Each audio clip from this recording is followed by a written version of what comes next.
Mahiya naman kayo sa inyong kapwa Pilipino. Binastos pa nila ako.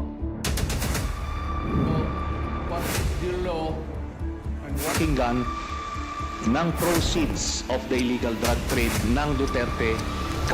The law enforcement, the highest law enforcement official being head of PNP. Yeah. Now you're hiding this scoundrel, this fugitive. What do you think what do you think is the main reason or the main driving force kung bakit sobrang aga na nag-proclaim si VP Sara to run for presidency?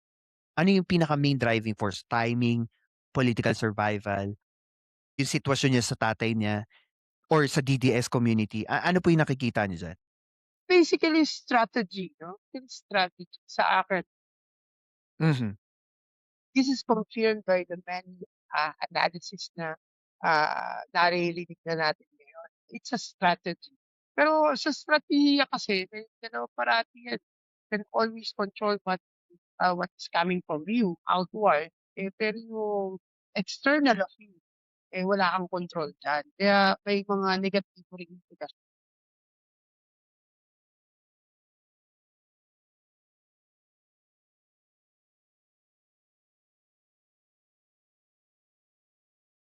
Mhm.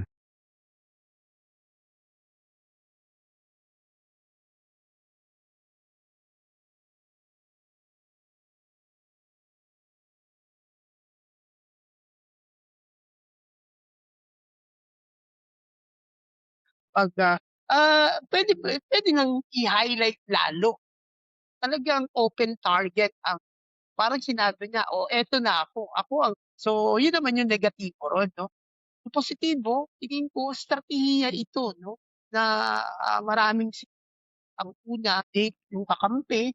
Pangalawa, i-deflect yung issue ng impeachment sa pagiging defensive to an offensive, um, na api 'no, yung api ang dating, pinagtutulungan at, ipit na ipit. At ang wala namang, ginagawa kundi ang i-offer ang kanyang sarili para sa ibang sitwasyon para sa bayan, parang gano'n. So yun ang tingin ko diyan.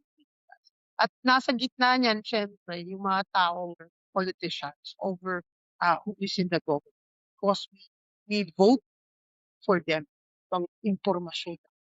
Correct. Kainaro, thank you Thank you po sa oras at saka pagbibigay ng panahon. So, usap tayo later.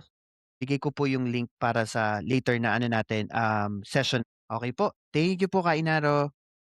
Nanghihinayang talaga ako 'no, mga kapatid, yung mga natitira pang nanonood. Napakagaganda ng mga diskusyon sa channel ni Pildas. Ako'y maliit lang naman akong YouTube, pero ito po yung sana sinusuportahan na pakitsismis po 'tong channel na ito, pakitsismis si Pilcas.